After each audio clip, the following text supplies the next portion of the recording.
தமிழகத்தை பொறுத்த வரைக்கும் இந்த திராவிட கட்சிகள்னால ஒரு பொது ஒழுக்கக்கேடு என்பது எல்லா இடங்களிலுமே, அதாவது ஒரு நேரத்துக்கு அலுவலகத்துக்கு வராததாக இருக்கலாம், இல்லை ஒரு ஃபைலை நீங்கள் அடுத்த பக்கத்தில் உள்ள டிபார்ட்மெண்ட்டுக்கு மூவ் பண்ணுறதுனா அதுக்கு ஊழல், அதற்கு லஞ்சம் கேட்பதாக இருக்கலாம். பாருங்கள், தொடர்ச்சியாக பாருங்கள், இந்து மதத்தில் ஏற்றத்தாழ்வு இருக்குது, இந்த சமுதாயமெல்லாம் புறக்கணிக்கப்படுகிறார்கள், நாங்கள் அப்படி கிடையாது, நாங்கள் எல்லாரையும் அரவணைக்கக்கூடியவர்கள்னு சொல்கிறவங்க தான் இன்றைக்கி அந்த தேவேந்திர குல மக்களுடைய நலனுக்காக இருக்கக்கூடிய ஒரு விஷயத்தை சீர்குலைக்க முயற்சி பண்ணியிருக்கிறார்கள். ஏன்னா இன்றைக்கி பாருங்கள், கிறிஸ்தவ அல்ல துலுக்கா அப்படின்னு சொல்லிட்டு அந்த மைனாரிட்டி அந்தஸ்தையும் இவர்கள் பெற்றுக்கொள்கிறார்கள். அப்போ ட்ரைபல் அப்படிங்கக்கூடிய அந்த சலுகையும் இவர்கள் பெற்றுக்கொள்கிறார்கள்.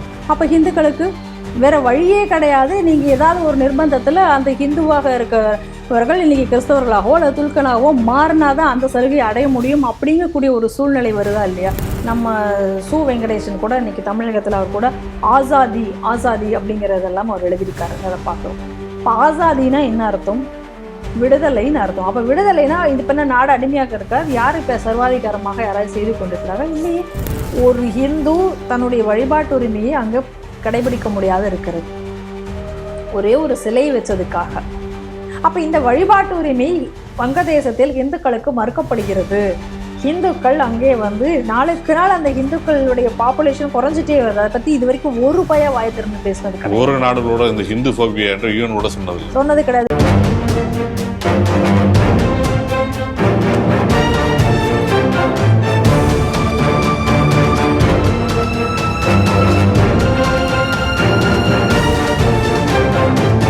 ஸ்ரீ டிவி நேயர்களுக்கு வணக்கம். இன்று செய்திகள் சிந்தனை நிகழ்ச்சிக்கு உங்களை அன்புடன் வரவேற்கிறேன். இன்று நாம் சிந்திக்க இருக்கும் முக்கிய செய்திகள் எவை என்று பார்ப்போம். அரசு கூட்டுறவு சங்க அலுவலகமா இல்லை டாஸ்மாக் பாரா? மதுபோதையின் கூடாரமாக மாற்றிய திமுகவினர்.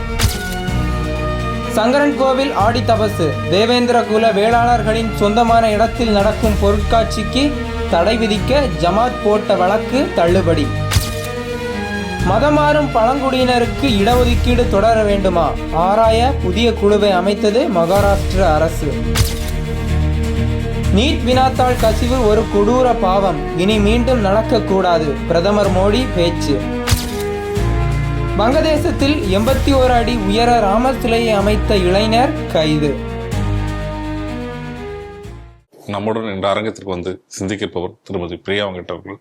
நேயர்கள் சார்பாக அவரை அன்புடன் வரவேற்கிறேன். வணக்கம் திருமதி பிரியா வெங்கட். வணக்கம் பாண்டிக்குமார். ஆட்சிகள் மாறினாலும் அதனுடைய எச்சங்கள் போகாது அப்படின்னு சொல்லுவாங்க. அதே மாதிரி ஆட்சிகள் மாறினாலும், திமுக கட்சியின் ஆட்சி மாறினாலும் திமுகவின் எச்சங்கள் இன்னும் அதனோட பணிகளை செய்து கொண்டு தான் இருக்கிறது அப்படின்னு கூட சொல்லலாம்.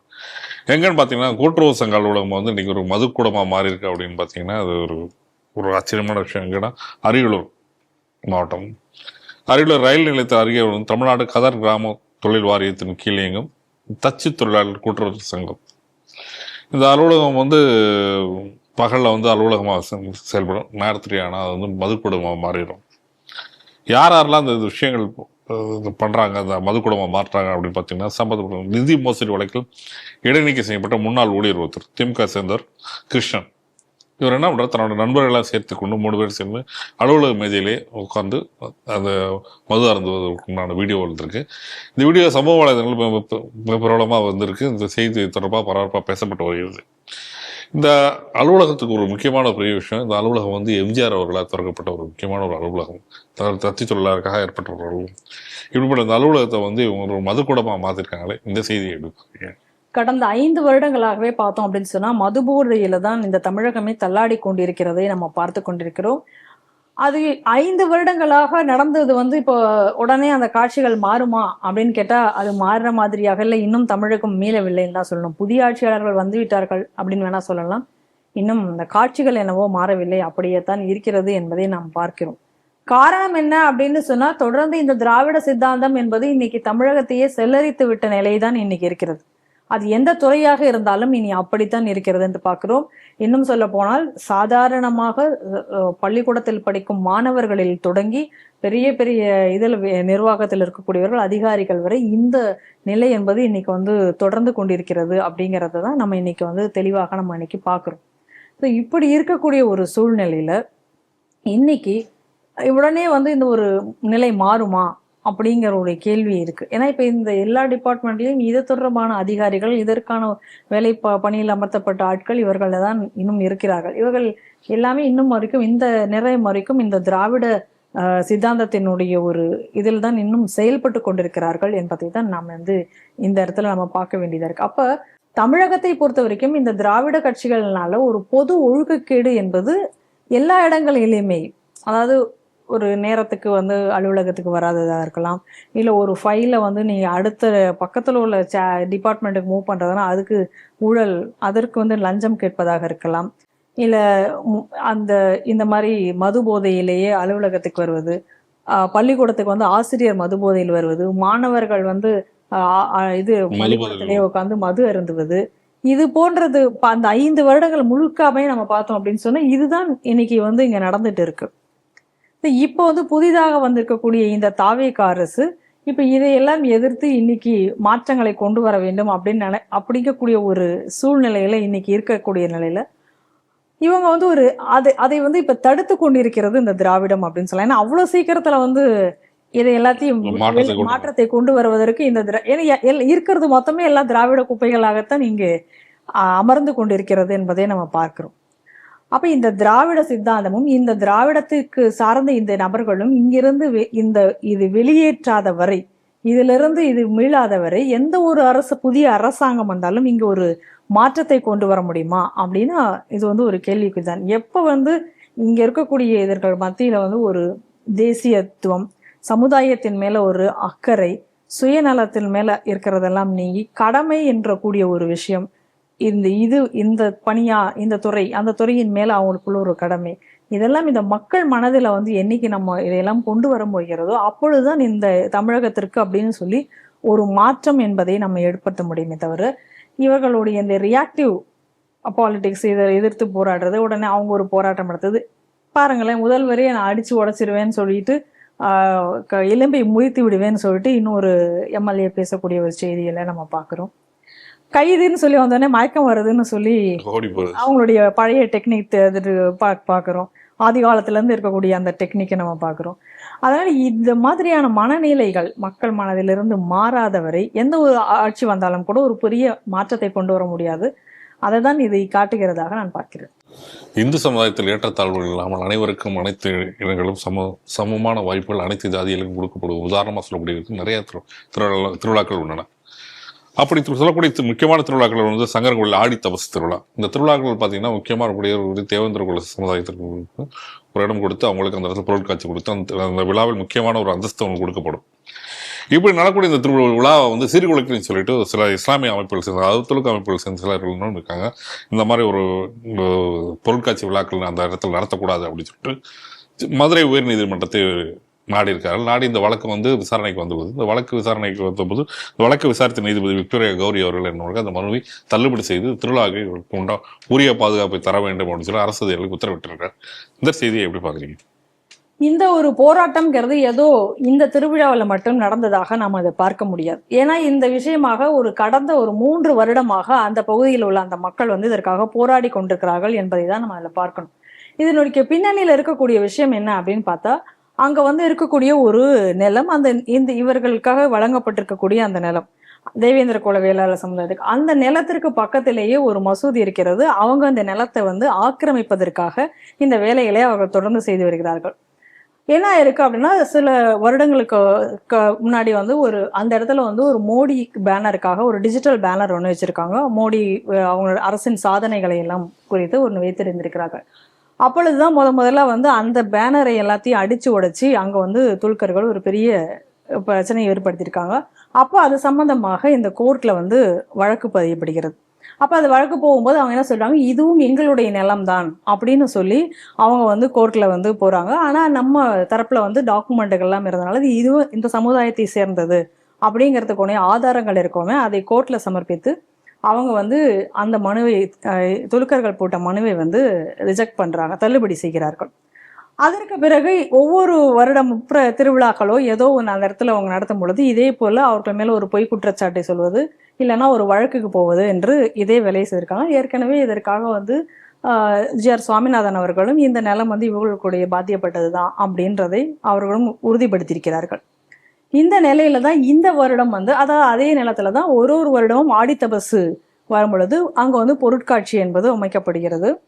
அந்த பொருட்காட்சியில இந்த ராட்டினம், கடைகள் அதெல்லாம் வரும். அப்ப அந்த பொருட்காட்சியில அங்க வரக்கூடிய அந்த வருமானம், அந்த வருமானத்தை வந்து கோவில் பெயரிலேயே ஒரு அக்கௌண்ட்ல அதற்காக தனி ஒரு ஏற்படுத்தப்பட்டு அதுல வந்து அந்த பணத்தை செலுத்தப்படுகிறது. அந்த பணம் வந்து இந்த தேவேந்திர குல மக்கள் மொத்த சமுதாயத்தின் நலனிற்காக அந்த பணம் செலவுபடுகிறது. அந்த அவர்களுடைய கல்விக்காக இருக்கலாம், அவருடைய வாழ்வாதாரத்துக்காக இருக்கலாம், எது வேணாலும் அதற்காக அது செலவிடப்படுகிறது. இந்த நிலையில தான் இதை வந்து ஒழிக்க வேண்டும் அப்படின்னு சொல்லிட்டு இவங்க வந்து மீண்டும் வந்து அதற்கு கோர்ட்டுக்கு போயிருக்காங்க. இவ்வளவு நாள் வந்து அதை என்ன பண்ணியிருக்காங்க அப்படின்னா, ஜமாத் சார்பில இருந்து அந்த வழக்கு போடப்பட்டிருந்திருக்கு. இப்ப என்ன பண்ணியிருக்காங்க, ஒரு தனிநபரை வைத்து இந்த வழக்கை வந்து மீண்டும் வந்து கொண்டு சென்றிருக்கிறார்கள். மீண்டும் இந்த வழக்கை வந்து முழுமையாக விசாரிச்சு இந்துக்களுக்கு சாதகமாக இன்னைக்கு வந்து அந்த வழக்கு வந்து தள்ளுபடி செய்யப்பட்டிருக்கிறது. மீண்டும் வந்து போராடி இந்துக்கள் வந்து இங்க வெற்றி பெற்றிருக்கிறார்கள். அப்ப ஒரு தடவையும் அவர்கள் என்ன நினைக்கிறாங்கன்னா, இந்த விழாவை அதாவது இந்த பொருட்காட்சி சீர்குலைத்து இந்த நிலத்தை வந்து இவங்க அந்த துலுக்க வந்து ஆட்டையை போடணும் அப்படிங்கக்கூடிய ஒரு முயற்சி தொடர்ச்சியாக செய்து கொண்டு வந்திருக்கிறார்கள். அப்ப இந்த இடத்துல நம்ம நல்லா ஒண்ணு பார்க்கணும். என்ன அப்படின்னு சொன்னா, பாருங்க, தொடர்ச்சியா பாருங்க, இந்து மதத்துல ஏற்றத்தாழ்வு இருக்கு, இந்த சமுதாயம் எல்லாம் புறக்கணிக்கப்படுகிறார்கள், நாங்க அப்படி கிடையாது, நாங்க எல்லாரையும் அரவணைக்கக்கூடியவர்கள்னு சொல்றவங்க தான் இன்னைக்கு அந்த தேவேந்திர குல மக்களுடைய நலனுக்காக இருக்கக்கூடிய ஒரு விஷயத்தை சீர்குலைக்க முயற்சி பண்ணியிருக்கிறார்கள். அப்ப நம்ம தெளிவா இந்த இடத்துல நம்ம மக்கள் வந்து புரிஞ்சுக்கணும், நம்ம இந்துக்கள் புரிந்து கொள்ள வேண்டும். அப்ப இந்த இப்ப அந்த கோவில் அப்படின்னு எடுத்துட்டோம்னா, ஆடித்தபசு அப்படிங்கிறது ஒரு 12 நாள் திருவிழா. அப்ப அந்த 12ஆம் நாள் திருவிழா, அந்த நாள் முடியும் பொழுது ஒரு தேரோட்டம் அங்க நடைபெறும். அப்ப அந்த தேரோட்டத்தோட அந்த விழா முடியுது. அப்ப அந்த தேரோட்டத்துல இது வந்து கடந்த வருடம் நடந்தது. அப்ப தேரோட்ட சமயத்துல என்ன பண்ணுவாங்க அப்படின்னா, இந்த தடி போட்டு தேரை இழுத்திருக்கூடியவர்கள் இந்த தேவேந்திர குல சமுதாயத்தினருக்கு அந்த இது வழங்கப்படுகிறது. அப்ப அது முடிந்த உடனே அவர்களுக்கு வந்து மரியாதை செய்வது வழக்கம். அந்த மரியாதை செல்லும் பொழுது அவர்களுக்கு மாலை மரியாதையுடன் பிரசாதங்கள் எல்லாம் எடுத்து சென்று அவர்கள் இடத்துக்கு கொண்டு போய் அந்த மரியாதையை கொடுத்து விட்டு வருவார்கள். அதுக்கு இந்த தாரத்தப்பட்டையோட வாத்தியங்களோட செல்வது வழக்கம். அப்ப அது அவர்களுடைய மசூதி வழியாக செல்வது அப்படிங்கிறதுனால அந்த ஊர்வலமே நடக்கக்கூடாது அப்படின்னு சொல்லிட்டு போன வருடம் அதுக்கு வந்து ஒரு மிகப்பெரிய ஒரு கலவரத்தை ஏற்படுத்தி அங்க மிகப்பெரிய ஒரு பிரச்சனையை ஏற்படுத்தியதை பார்க்கலாம். அப்ப தொடர்ந்து இந்த சமுதாயத்தை அந்த பகுதியில் ஒழுக்குவது யார்?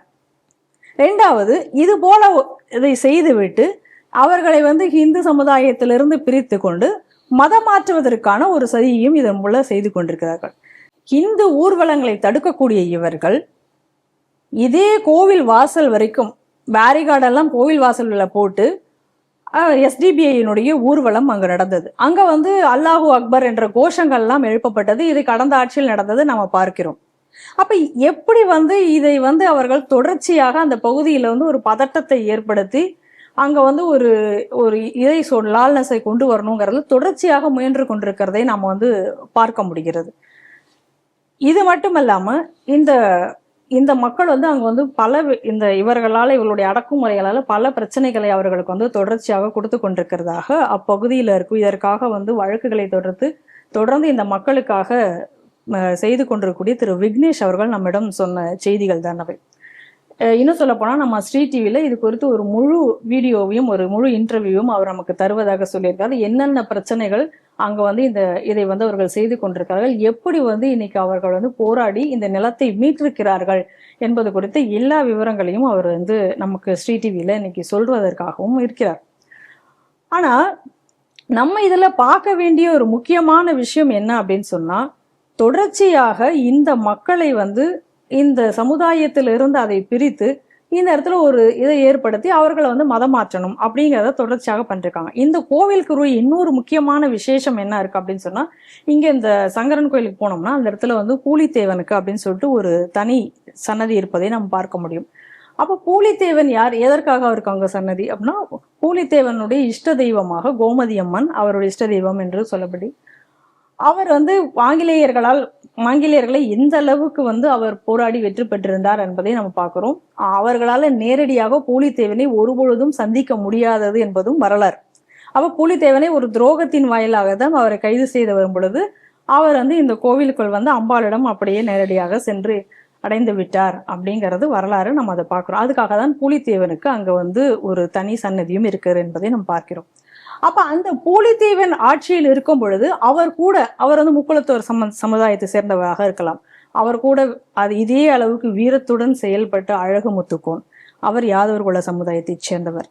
இப்படி பல சமுதாயத்தை சேர்ந்த இதே தேவேந்திர குல சமுதாயத்தை சேர்ந்த பல தளபதிகள் அவரிடத்துல இருந்தாங்க. அவர்கள் எல்லாம் இணைந்துதான் அந்த பகுதியில் வந்து சுதந்திர போராட்டத்தை வந்து வெகு இதுவாக கொண்டு போனார்கள். எப்படி அந்த பாளையக்காரர்கள் இணைந்து ஒன்றிணைந்து ஆங்கிலேயரை விரட்டினார்கள் என்ற வரலாறு இங்க இருக்கிறது. அப்ப எல்லா காலத்திலும் ஒரு சிறப்பாக அனைத்து சமுதாயமும் இணைந்து செயல்பட்டு கொண்டிருக்கக்கூடிய ஒரு இடத்துல இந்த மாதிரியான செயல்களை செய்து இவர்களை பிரித்து மதமாற்றக்கூடிய ஒரு வேலையை செய்து கொண்டிருப்பவர்கள் தான் இந்த துலுக்கர்கள் என்பதை நாம இங்கிருந்து தெளிவா நம்ம புரிஞ்சுக்கணும். தொடர்ச்சியாக இவர்களுக்கு யாருக்கு இவர்கள் வந்து தொந்தரவு கொடுத்து கொண்டிருக்கிறார்கள் என்பதை பாருங்க. இப்ப ஏன் யாரும் இதை பத்தி பேசல? இப்ப இந்த மக்களுடைய உரிமை இங்கே பறிபோகிறது அப்படின்னு சொல்லிட்டு ஏன் எந்த ஒரு டிவி சேனலோ யாரும் ஏன் டிபேட் வச்சிருக்க வேண்டியதானே? இப்ப பேசியிருக்கணுமா வேண்டாமா? அப்ப துலுக்க அப்படின்னு சொல்லி வந்தாச்சு அப்படின்னு சொன்னா அந்த இடத்துல வந்து இந்த சமுதாயம், சமூக நீதி இது எல்லாமே மறந்து போகுமா? போன திமுக ஆட்சியிலும் இதே தான் நடந்தது. இன்னைக்கு தாவேகா ஆட்சியிலும் இதுதான் தொடர்கிறது என்பதை நம்ம வந்து இங்க தெளிவாக நம்ம பார்க்கிறோம். அப்ப இந்து சமுதாயம் தான் இதுல விழிப்புணர்வு அடைய வேண்டும். அப்ப இன்னைக்கு இந்த துலுக்கனை எதிர்த்து இந்த நிலத்தை மீட்பதற்காக போராடி இன்னைக்கு வெற்றி பெற்றிருக்கக்கூடிய இந்த சமுதாய மக்களுக்கு அனைத்து இந்து சமுதாய மக்களும் குரல் கொடுக்க வேண்டும், அவர்களுடன் ஆதரவுடன் இருக்க வேண்டும். ஏன்னா இன்னைக்கு இதை ஒரு எவ்வளவு தூரம் இவர்களுக்கு வந்து அவர்கள் கஷ்டத்தை கொடுத்து கொண்டிருக்கிறார்கள், அது அனைத்தையும் கூட எதிர்த்து இன்னைக்கு அவர்கள் வெற்றி பெற்றிருக்கிறார்கள். நல்ல அனைத்து சமுதாய மக்களும் அவர்களுடன் துணை இருக்க வேண்டும் என்பதை என் வேண்டுகோள். பிற மதங்களுக்கு மாறும் பழங்குடியினருக்கு இடஒதுக்கீடு தொடர்பாக ஒரு ஆய்வு நடத்துறது மகாராஷ்டிரா அரசு 27 பேர் கொண்ட குழு அமைச்சிருக்கு. இந்த குழுக்கு தலைமையா வந்து பழங்குடியினர் நலத்துறை அமைச்சர் அசோக் விகே தலைமையில இந்த குழு செயல்பட்டு வருது. இந்த குழு சட்ட வகையில வந்து எஸ்சி அந்தஸ்துல இருக்கவங்களுக்கு மதம் மாறுறதுக்கு சலுகைகள் கிடையாது என்று நீதிமன்ற தீர்ப்பு அடிப்படையில், அதே மாதிரி இதுலேயும் வந்து மதம் மாறினா உங்களுக்கு கொடுக்கக்கூடாதுன்னு அப்படின்னு சொல்லிட்டு ஒரு கொடுத்துருக்காங்க. இந்நிலையில் வந்து பழங்குடியினர் ஒரு சில அமைப்புகள் என்ன பண்ணியிருக்காங்கன்னா, இது வந்து ஒரு ஆர்எஸ்எஸ் ஒரு அமைப்பு வந்து அறிக்கையின் செயல்பாட்டில் இந்த ஆய்வு நடத்துகிறாங்க, இதை முழுமையாக ஏற்கிறோம் அப்படின்னு சொல்லிட்டு ஒரு செய்தி வந்திருக்கு. இந்த செய்தியை எப்படி பார்க்குறீங்க? ஒருத்தர் ட்ரைபல் அப்படின்னு சொல்லி அந்த ட்ரைபல் அந்த சமுதாயத்தை சேர்ந்தவர்களை ஐடென்டிஃபை பண்ணணும் அப்படின்னு சொன்னா அவங்க அந்த ட்ரைபல்னுடைய ஐடென்டிட்டி கூட இருக்கும் பொழுதுதான் அதை நம்ம வந்து பழங்குடியினர் அப்படின்னு நம்மளால வந்து சொல்ல முடியும். சரிதானே? அப்ப நீங்க வந்து இன்னைக்கு பழங்குடியினர் சமுதாயத்தினராக இருந்தார்களோட அவர்களுக்கும் பல சம்பிரதாயங்களும் பல பாரம்பரிய சடங்குகளும் அவர்களும் தான் வச்சிருக்காங்க. அதை எதுவுமே இன்னைக்கு இருக்கக்கூடிய இந்த கிறிஸ்தவமோ இல்ல துலுக்கனோ அதை ஏத்துக்க போறது இல்லையே. அப்ப அவர்கள் அந்த மதத்திற்கு மாறிவிட்டார்கள் அப்படின்னு சொன்னா எப்படி நம்ம ட்ரைபல்னு அவர்களை ஏற்றுக்கொள்ள முடியும்? அந்த ஐடென்டிட்டி இழந்து விடுகிறார்கள் அல்லவா? இதே தானே இப்போ வந்து நம்ம இதான் சொல்லி கொண்டிருக்கோம். இப்போ அந்த ஐடென்டிட்டியை இழந்த பிறகு அவர்களை எப்படி வந்து ட்ரைபல் என்று நம்ம அழைக்க முடியும்? இப்போ கிறிஸ்தவன் தான் சொல்ல முடியும், இல்லை துலுக்கன் தான் சொல்ல முடியும். இப்போ கூட சமீபத்தில் தமிழகத்தில் நமக்கு வந்து ஒரு தீர்ப்பு வந்தது. நம்ம GR சுவாமிநாதன் அவர்கள் அந்த ஒரு தீர்ப்பை கொடுத்திருந்தார்கள். அந்த தீர்ப்புலையும் அப்படிதான் இருந்தது. ஒருத்தன் வந்து துலுக்கனாக மதம் மாறியாச்சு அப்படின்னு சொன்னா அந்த துலுக்கத்தில் இருக்கக்கூடிய எந்த பிரிவுல வந்து அவரை சேர்ப்பார்கள். அப்பதான் அந்த இடஒதுக்கீடு அங்க உள்ளது பிரகாரம் கொடுக்க முடியும். இல்லைன்னா எப்படி கொடுக்க முடியும்? அவர்களுடைய அந்த பிரிவுகள் அனைத்துமே பை பர்த் தான் வரும் பொழுது மாறினவனுக்கு எந்த கேட்டகரியில அவன் கொடுப்பான்? அப்போ எந்த கேட்டகரியுமே இல்லாத பொழுது ஒரு துலுக்கனா இருக்கவனுக்கு எப்படி வந்து இடஒதுக்கீடு தர முடியும் அப்படிங்கக்கூடிய ஒரு இதை அவர் சொன்னார். அப்ப அதே தானே இப்ப இங்கேயும் அப்ளை ஆகும். இப்ப இந்த ட்ரைபல்ங்கிற ஒரு ஐடென்டிட்டியே நீங்க இழந்த பிறகு எப்படி வந்து சலுகைகள் என்பதை கொடுக்க முடியும்? அப்ப அதனாலதான் இன்னைக்கு வந்து இந்த ஒரு இதை கான்ஸ்டியூட் பண்ணியிருக்காங்க. 27 மெம்பர்ஸ் போட்டு ஒரு கான்ஸ்டியூட் பண்ணியிருக்காங்க. இதை நம்ம வந்து வரவேற்கத்தக்கக்கூடிய ஒரு விஷயம். ஏன்னா எவ்வளவு தூரம் இந்த பகுதிகளில் வந்து மதமாற்றம் நடந்து, அதாவது இன்னைக்கு அங்க இருக்கக்கூடிய இந்துக்களாகவே இன்னும் இருந்து இருக்கக்கூடிய அந்த ஹிந்து ட்ரைபல்களுக்கு இன்னைக்கு மிகப்பெரிய ஒரு அநீதி என்பது இழைக்கப்படுகிறது. அதுக்காக தான் இன்னைக்கு வந்து ஒரு 27 மெம்பர்கள் கொண்ட ஒரு இதை கான்ஸ்டியூட் பண்ணி இன்னைக்கு அதை குறித்து முழுவதுமாக ஆராய சொல்லியிருக்கார்கள். இது நம்ம வரவேற்கப்பட வேண்டிய விஷயம். சமீபத்தில் கூட அமித்ஷா தலைமையில் ஒரு மிகப்பெரிய ஒரு மாநாடு நடந்ததை நம்ம பார்க்கிறோம். அந்த சமயத்தில் கூட அமித்ஷா அவர்கள் கூட இதற்கு வந்து உறுதியளித்தார். இந்த மாதிரி இனி அவர்களுக்கு, அதாவது மதம் மாறிய பழங்குடியினருக்கு இந்த சலுகைகள் வந்து வழங்கப்படாது, அதற்கான நடவடிக்கைகள் எடுக்கப்படும் என்ற கூடிய ஒரு உறுதியை வழங்கியிருந்தார் நம்ம பார்க்குறோம். ஏற்கனவே அந்த செய்தியை நம்ம இதே செய்திகள் சிந்தனைகளை பார்த்தோம். அன்னைக்கே நம்ம இது குறித்து நம்ம ஒரு மிகப்பெரிய வரவேற்பை செய்தோம்.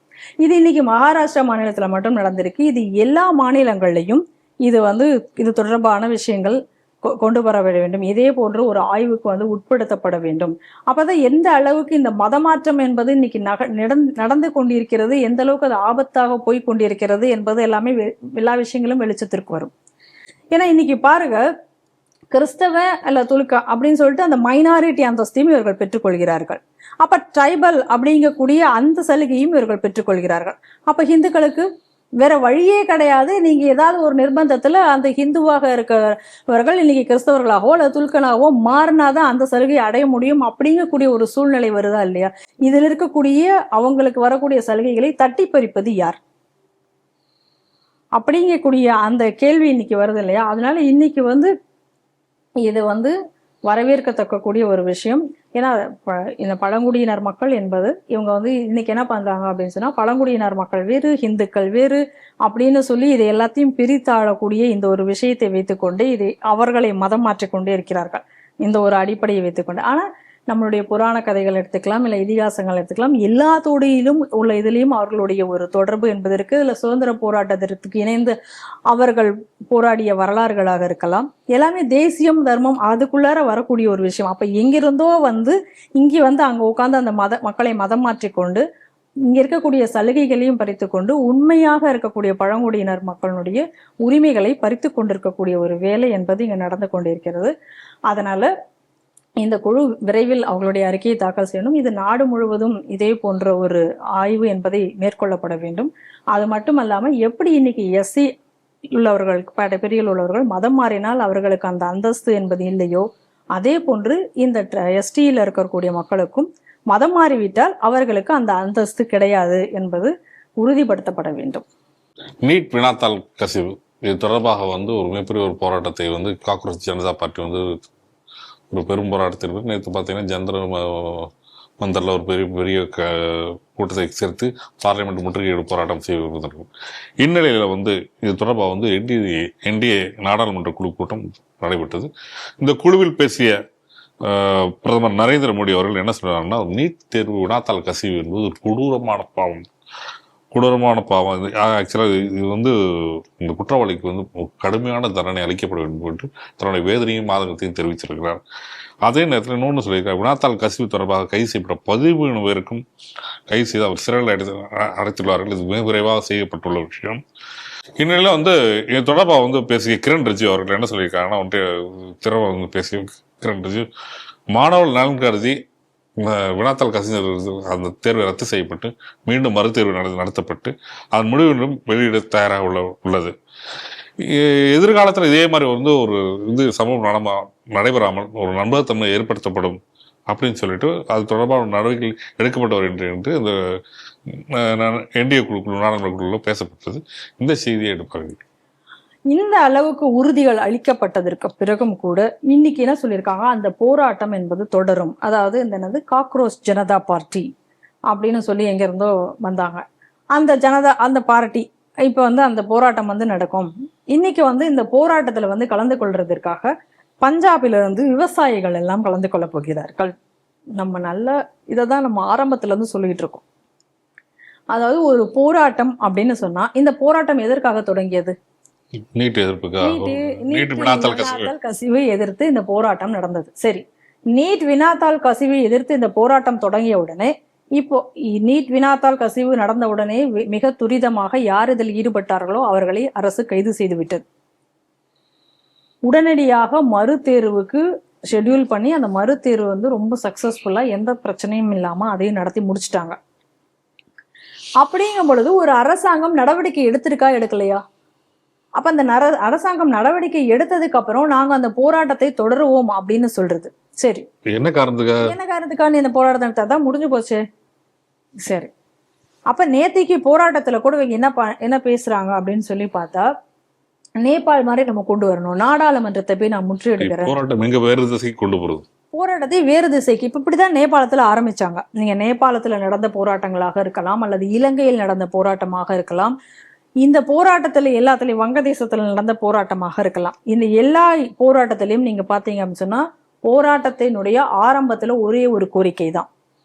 ஆனா அந்த போராட்ட ஆரம்பத்துல வைக்கப்பட்ட அந்த கோரிக்கை என்பது வளர்ந்து கொண்டே போய் அது மிகப்பெரிய ஒரு கலவரமாக போய் நாட்டு முழுவதுமாக ஒரு ஸ்திரத்தன்மையை ஏற்படுத்தி இன்னி வரைக்கும் இந்த போராட்டங்கள் இதற்காக தான் நாங்கள் போராடுகிறோம், இதற்காக ஆட்சியே மாத்திட்டு ஆட்சியாளர்களே வேற எல்லாம் கொண்டு வந்த பிறகும் அங்கே அமைதி திரும்பி இருக்கிறதா அப்படின்னு கேட்டா இல்ல அப்படின்னு தான் சொல்ல முடியும். அப்ப இங்கே பிரைம் மினிஸ்டர் உடனடியாக இன்னைக்கு அவங்க எல்லாரையும் இன்னைக்கு அவரும் உறுதியளித்திருக்கிறார், இனி இந்த மாதிரி நடக்காது, இனி இன்னும் கூட அந்த தேர்வுல பல விஷயங்களை இன்னும் நம்ம முறைப்படுத்த இருக்கிறோம், இன்னும் அதை யாரும் எந்த ஒரு இதுவும் நடக்காத மாதிரி பண்ணுவோம் அப்படின்னு எல்லாமே அவர் உறுதியளித்திருக்கிறார்.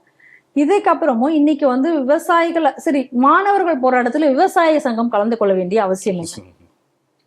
அதுக்காக இன்னைக்கு இந்த சம்சு பார்டர்ல இன்னைக்கு அவர்கள் பெரிய அளவுல கூடியிருக்காங்க, அங்க பேரிகார்டு எல்லாம் போட்டு அங்கெல்லாம் தடுத்திருக்கிறார்கள் அப்படிங்கிறத பாக்குறோம். அப்ப நேத்தைக்கு போராட்டத்திலையும் இவர்கள் என்ன பேசினார்கள், நேபாள மாதிரியான ஒரு சூழ்நிலையை இங்கே கொண்டு வர வேண்டும். ராகுல் அடிக்கடி எப்ப பார்த்தாலும் சொல்லிட்டே இருக்கிறது நம்ம நாட்டுல இந்த மாதிரியான ஒரு லாலெஸ்னஸ் வரும், ஒரு இளைஞர்கள் போராட்டம் ஒன்றை கொண்டு வர வேண்டும். இதை தொடர்ந்து அவர் பேசிக்கிட்டே இருக்கக்கூடியது. மணிப்பூர்ல கலவரம் வரும்பொழுது எனக்கு மணிப்பூர் கலவரம் வருவதற்கு முன்பே அங்க ஒரு கலவரம் வரும்னு தெரியும், இதெல்லாம் அவர் சொன்னது. அப்ப இதேதான் இங்க தமிழகத்திலயும் இதேதான் நடந்தது. நீங்க நல்லா பார்க்கணும், ஜல்லிக்கட்டு போராட்டம் தொடங்கினாங்க, ஜல்லிக்கட்டுக்கு ஆர்டர் வந்தாச்சு, சட்டம் இயற்றியாச்சு, ஜல்லிக்கட்டு போராட்டம் கால் ஆஃப் பண்ணுமா வேண்டாமா? ஆனா ஜல்லிக்கட்டு போராட்டத்தை கால் ஆஃப் பண்ணாம அங்கேயும் சில ஊடுருவிகள் அந்த போராட்டத்திலையும் ஊடுருவி போராட்டத்தை தொடர்ந்தார்கள், கலவரம் நடந்தது பார்க்கிறோம். இதேதான் இன்னைக்கு இங்கேயும் நடந்து கொண்டிருக்கிறது. அப்ப இன்னைக்கு அந்த போராட்டத்துல பாத்தீங்கன்னா கோஷங்களை பாருங்கள், down down PM, down down, எது என்ன சம்பந்தமே இல்லாம எதை நீங்கள் அங்க நீங்க பேசுறீங்க. அப்புறம் இன்னைக்கு நம்ம சு வெங்கடேசன் கூட இன்னைக்கு தமிழகத்துல அவர் கூட ஆசாதி ஆசாதி அப்படிங்கறதெல்லாம் அவர் எழுதியிருக்காருங்க, அதை பாக்குறோம். ஆசாதினா என்ன அர்த்தம்? விடுதலைன்னு அர்த்தம். அப்ப விடுதலைனா இது பண்ண நாடு அடிமையாக இருக்காது, யாரு இப்ப சர்வாதிகாரமாக யாராவது செய்து கொண்டிருக்கிறாங்க? இல்லையே, நீங்க சுதந்திரமாக தான் இருக்கீங்க, சுதந்திரமாக பேசிட்டு கொண்டிருக்கீங்க, எல்லாமே தானே நீங்க இருக்கு. இப்ப எதுக்காக இந்த மாதிரியான ஒரு இதை செய்யணும் அப்படின்னா அதை நல்லா புரிஞ்சுக்கணும். இந்த நாட்டினுடைய ஸ்திரத்தன்மையை குலைக்க வேண்டும் என்பதற்காக தொடர்ச்சியான ஒரு முயற்சிகள் நடந்து கொண்டே இருக்கின்றன. அந்த முயற்சியினுடைய ஒரு பகுதியாகத்தான் இதை நம்ம இங்க பார்க்க வேண்டும். இதை இப்ப இன்னைக்கு யார் நடத்துறாங்க நமக்கு நல்லாவே தெரிஞ்சிடும். இந்த துக்குடே குரூப் தான் இதை தொடர்ந்து நடத்தி கொண்டிருக்கிறது என்பதை நாம பார்க்கிறோம். அப்போ ஒரு கோரிக்கையை வச்சு நீங்க ஒரு போராட்டத்தை நடத்துவீங்க. அப்ப அந்த போராட்டத்துக்கு நீங்க சக்சஸ் ஆகணும். அப்ப அது தொடர்ச்சியாக அது கூட அந்த போராட்டம் முடிவடையணும். இப்படித்தான் ஒரு போராட்டம் என்பது இருக்க முடியும். ஒரு போராட்டம் சொல்லும் போது சென்னையில ஒரு போராட்டம், பெரும் போராட்டம் தியாகி ஒருத்தர் கருக்கா வினோத்னு சொல்லிட்டு, அவர் சிறையில இருந்தே அவர் நீட்டுக்கு எதிராக போராடினார்ன்ற கதை மாதிரி தான். அந்த மாதிரி கதைகள் தான் இந்த மாதிரி. இது என்ன அப்படின்னு சொன்னா இப்ப பாருங்க, அடுத்தடுத்து இந்த நீட்ல கூட இப்ப அடுத்தடுத்து என்னென்ன கோரிக்கை வந்திருக்குன்னு பாருங்க. நேஷனல் எஜுகேஷன் பாலிசி அதை முழுமையா வேற மாத்தி அனுப்பணும் அப்படின்னு வாங்சுக்கோட ஒரு கோரிக்கை வச்சிருக்காரு. அதுக்கடுத்து இன்னொரு ஆள் ஒரு கோரிக்கை வச்சிருக்காங்க, எந்த ஒரு காமன் என்ட்ரன்ஸ் எக்ஸாம் அப்படிங்கிறது எதுவுமே இருக்கக்கூடாது அப்படின்னு ஒரு கோரிக்கை. அதுக்கடுத்து இப்ப இருக்கக்கூடிய எஜுகேஷனல் லிஸ்ட் அது சென்ட்ரல் பாலிசியில இருந்து ஸ்டேட் பாலிசிக்கு அதை மாத்திரணும் அப்படின்னு ஒரு கோரிக்கை. கோரிக்கைகளை மாத்திக்கிட்டே ஷிஃப்ட் பண்ணிக்கிட்டே போறது. போராட்டம் நடத்துவாரு இந்தியால எல்லாம் வெளிநாட்டுல இருந்து நீங்க இங்க போறாங்க, இந்தியால இருந்திருக்கலாம், வெளிநாட்டுல போய் நீங்க போய் சொல்றீங்க. இந்த வாங்சோ கூட என்னென்ன பின்னாடி இருக்கிற சம்பந்தங்கள் என்னென்ன அப்படின்னு தீப் கே, அவர் அந்த ஆளே தீப் கேவே இங்க இருந்தோம்ல இங்க வந்தா, யாருக்குமே இருக்கிற யாரும் இந்த இளைஞர்களுக்காக இங்க போராட வரலையா? புரியவில்லை. அப்ப இங்க இருக்கக்கூடிய இளைஞர்களை மூளைச்சலவை செய்து ஏதோ ஒரு ஃபேன்சியாக ஒரு காரணத்தை காமிச்சு இந்த நாட்டினுடைய ஸ்திரத்தை, ஏன்னா நேபாளம் போராட்டம் வந்த பொழுது அப்ப என்ன பினான்ஸ் மினிஸ்டர்லாம் ரோட்ல இறங்கி, ஏன்னா அந்த நாட்டுல பினான்ஸ் மினிஸ்டர் டிஃபென்ஸ் மினிஸ்டர் எல்லாம் ரோட்ல ஓட விட்ட மாதிரி இங்குள்ள பினான்ஸ் மினிஸ்டர் எல்லாம் நம்ம ரோட்ல ஓட விடணும்னு சொல்லிட்டு போட்டிருந்த ட்வீட் போட்டிருந்ததெல்லாம் கூட பாக்குறோம். அதை காங்கிரஸ்காரங்க ரீட்வீட் பண்ணதெல்லாம் நம்ம பாக்குறோம். இப்ப இன்னைக்கு நாடு எந்த லெவல்ல இன்னைக்கு இருக்கு அப்படின்னு பாருங்க. அப்ப இன்னைக்கு வந்து ஒரு மிகப்பெரிய கலவரத்தை எப்படியாவது ஏற்படுத்தி விட வேண்டும் அப்படிங்கிறதுக்கான ஒரு பெரிய முயற்சி. இதுல என்னன்னா, நேத்திக்கே கூப்பிட்டு பேச்சுவார்த்தையும் நடத்திட்டாங்க. நட்டா தலைமையில இந்த கரப்பாம்பூச்சி கூட ஒரு மிகப்பெரிய பேச்சுவார்த்தையும் நடத்திட்டாங்க. அப்ப எல்லாமே நடத்தி எல்லா விதமான உறுதிமொழிகளையும் கொடுத்து ஒரு அரசாங்கம் நடவடிக்கைகளையும் எடுத்துக்கொண்டு இருக்கும் பொழுது போராட்டத்திற்கான அவசியம் என்ன? ஏன் நீ கால் ஆஃப் பண்ணல? அப்ப இதுல இருந்தே நமக்கு நல்லா ரொம்ப தெளிவாக தெரிகிறது, இது வந்து ஒரு மிகப்பெரிய சதி.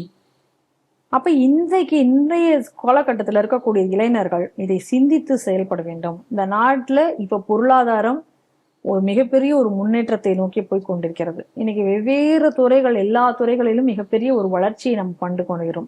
இத்தனைக்கும் இந்த எல்லா பக்கத்திலும் நாடுகளிலும் போராட்டம். ஒரு பக்கம் அமெரிக்காவுடைய அந்த ஈராக், 2 பக்கம் இருக்கக்கூடிய ஹார்மோஸ் பிரச்சனைகள், இவ்வளோ பிரச்சனைகளை எல்லாம் வைத்துக்கொண்டு அதற்கு நடுவில் இன்னைக்கு இந்தியாவினுடைய பொருளாதாரம் கீழே விழுந்து விடாமல் இன்னைக்கு முன்னேறி கொண்டு செல்கிறது. இது எந்த நாடுகளிலும் கூட, எந்த வளரும் நாடுகளிலும் கூட இது நடைபெறாத ஒன்று. அப்படி இருக்கக்கூடிய ஒரு சூழ்நிலையில இந்தியா எங்காவது முன்னேறி வந்து விடமோ அப்படிங்கக்கூடிய அதை வந்து விடக்கூடாது, அதனுடைய வளர்ச்சியை வந்து விடக்கூடாதுங்கிற ஒரு நோக்கத்துல செய்யப்படக்கூடிய ஒரு போராட்டம். இதை வந்து மக்கள் உணர்ந்து கொள்ள வேண்டும். இதை மக்கள் உணர்ந்து கொண்டு இன்னைக்கு ஆட்சியாளர்களுக்கு நம்மளுடைய முழு ஆதரவையும் நாம் கொடுக்க வேண்டும். இந்த மாதிரியான துக்குடே கேங்குகளை எல்லாத்தையும் நாம் வந்து வேரடி மண்ணோட அழித்தெறிய வேண்டும். இதை மத்திய அரசு ரொம்ப ஸ்ட்ரிக்டா தன்னுடைய இரும்பு கரங்களை கொண்டு செய்தாக வேண்டிய ஒரு நிலையில் இருக்கு. ஏன்னா நம்ம அடிக்கடி எச்சரிக்கை செய்திருக்கோம், இது போல நாட்டினுடைய ஸ்திரத்தன்மையை வலுவிழக்க செய்வதற்காக இவர்கள் தொடர்ந்து சதி செய்து கொண்டிருக்கிறார்கள். மத்திய அரசு விழிப்போடு இருப்பது அவசியம் என்பதை நம்மளே பல நேரங்களில் பதிவு செய்திருக்கிறோம். அதுதான் இந்த போராட்டத்திலும் நாம் பார்க்க வேண்டியதாக இருக்கிறது. வங்கதேசத்துல வந்து ஒரு 81 அடி உயர ராமர் சிலையை அமைத்த இளைஞரை வந்து கைது செய்திருக்கிறார்கள். இதுதான் அந்த நாட்டினுடைய சிறுபான்மையை நடத்தக்கூடிய ஒரு வழி. வங்கதேசம் உள்ள கைபந்த மாவட்டத்தில் வந்து இந்த 81 அடி சிலை ஹரிதாஸ் என்ற இளைஞர் வந்து இது பண்ணிக்கா, அதுவரை காவல்துறை கைது செய்திருக்கு.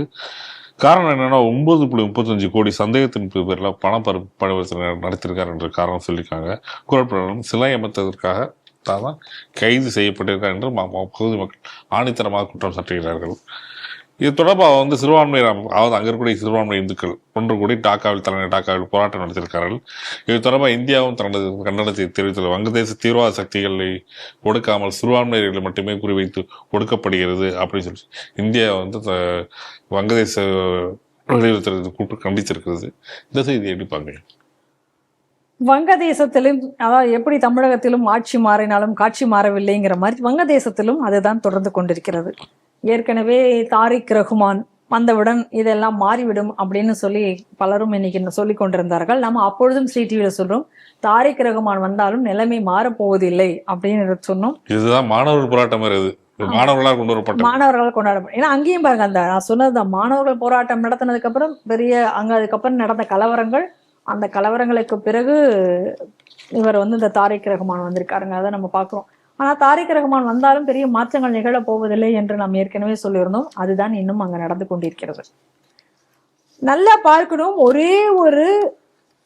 அங்க வந்து இப்ப இவங்க எல்லாம் என்ன சொல்றாங்க, இங்க இருக்கக்கூடிய இந்தியாவில் இங்க இருக்க துலுக்கனுக்கோ இல்ல கிறிஸ்தவனுக்கோ இங்க வந்து பெரிய அநீதி நடக்கிறது அப்படின்னு சொல்லி பக்கமாக இந்த பேப்பர்கள் எல்லாம் எழுதுது, இந்த மீடியாக்கள் எல்லாம் பேசுகிறார்கள்.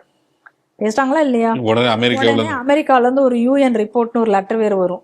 கிறிஸ்தவர்கள் தாக்கப்படுகிறார்கள், சிறுபான்மையினர்களுக்கு இங்கே வந்து இந்தியாவில் பாதுகாப்பு இன்மை இருக்கிறது அப்படின்னு சொல்லிட்டு ஹிந்து எல்லாம் எழுதுவீங்கல்ல, இஸ்லாமாபோபியோலாம் சொல்லி பெருசா பேசி ஒரு பெரிய அறிக்கையெல்லாம் வரும், அங்கிருந்து வரும். இப்ப என்ன கேட்கிறேன் அப்படின்னு சொன்னா, ஒரு ஹிந்து தன்னுடைய வழிபாட்டு உரிமையை அங்க கடைபிடிக்க முடியாத இருக்கிறது ஒரே ஒரு சிலை வச்சதுக்காக. அப்ப இந்த வழிபாட்டு உரிமை வங்கதேசத்தில் இந்துக்களுக்கு மறுக்கப்படுகிறது. ஹிந்துக்கள் அங்கே வந்து நாளுக்கு நாள் அந்த ஹிந்துக்களுடைய பாப்புலேஷன் குறைஞ்சிட்டே வருது. அதை பத்தி இது வரைக்கும் ஒரு வாய திறந்து பேசினது கிடையாது. ஒரு நாடுகளோட இந்த ஹிந்து போபியா என்று யூஎன் கூட சொன்னது கிடையாது. எப்பயாவது சொல்லியிருக்கீங்களா ஹிந்து போபியான்னு சொல்லிட்டு? எப்பயாவது எழுதப்பட்டிருக்கிறதா? எந்த ஒரு அறிக்கையாவது இது வரைக்கும் வந்திருக்குமா? இந்த ஆட்சி ஏற்படுவதற்கு முன்னாடி ஒரு ஹிந்து கொடூரமாக நடு ரோட்டுல அடிச்சு கொல்லப்பட்டு, தூக்கிலிடப்பட்டு, எரித்து கொல்லப்பட்ட அந்த கொடூர சம்பவத்தை பார்த்துட்டு அப்போ ஒரே ஒரு வரி மட்டும்தான் பேசினாங்க. அப்ப ஹிந்து என்றால் இந்த உலக நாடுகள் எல்லாருக்குமே அவ்வளோ இலக்காரமா என்ற கேள்விதான் நமக்கு இங்க எழுகிறது. அப்ப நம்ம இப்ப என்ன சொல்றோம் அப்படின்னா, அந்த இஸ்கான் அங்க ஒரு மிகப்பெரிய அமைப்பு, அந்த இஸ்கான். அப்ப இஸ்கான் மூலமாக கோவிடுக்கு வந்து பல கோவிட் சமயத்துல அவர்கள் தான் அங்க எல்லாம் அவர்களுமே சோறு வாங்கி தின்னார்கள். அவங்கள்ட்ட தான் போய் சோறு வாங்கி தின்னாங்க. அவங்க தான் காப்பாத்தினாங்க அங்க இருக்கிற இந்த எல்லாரையுமே. ஆனா கடைசியாக அதே இஸ்கானுடைய அங்கிருந்து அவர்களை எல்லாத்தையும் அரெஸ்ட் பண்ணாங்க. அந்த உறுப்பினர்கள் எத்தனை பேர் இவர்கள் அரசு செய்தார்கள், என்னென்ன கொடூரங்களை இஸ்கான் மேல நடத்தினாங்கன்னு பாக்குறோம். இப்ப இன்னைக்கு அதே தானே. இப்ப இவர் வந்து ஒரு மிகப்பெரிய ஆஞ்சநேயர் சிலை ராமர் சிலை வைக்கிறார், நிறுவுகிறார். அப்ப அந்த ராமர் சிலையை வந்து நிறுவுவதற்காக அவர் பணம் வசூல் செய்து விட்டார்.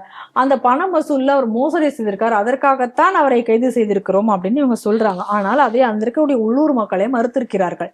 இல்ல, அவர் வந்து இந்த மாதிரியான ஒரு சிலை வைப்பதற்காக மட்டும்தான் அவரை வந்து கைது செய்திருக்கிறார்கள், இதை டாலரேட் பண்ண முடியாதுன்னு அங்க இருக்கிற மக்கள், ஏன்னா அங்க இருக்கக்கூடிய இந்துக்கள் அங்க சிறுபான்மையினராக இருக்கிறார்கள். அப்ப சிறுபான்மையினரான இந்துக்கள் வந்து அங்க சொல்றாங்க. இப்ப நீங்க நல்ல ஒரு விஷயத்தை இந்த இடத்துலதான் உற்று நோக்கி பார்க்கணும்.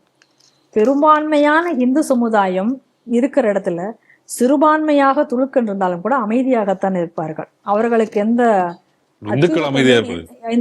இந்துக்களால அவர்களுக்கு எந்த விதமான அச்சுறுத்தலும் கிடையாது. இவங்களால வேணா அச்சுறுத்தல் வரலாமே தவிர அவர்களுக்கு எந்த விதமான அச்சுறுத்தலும் இந்துக்களால் ஏற்பட்டதாக எங்கும் வரலாறு கிடையாது.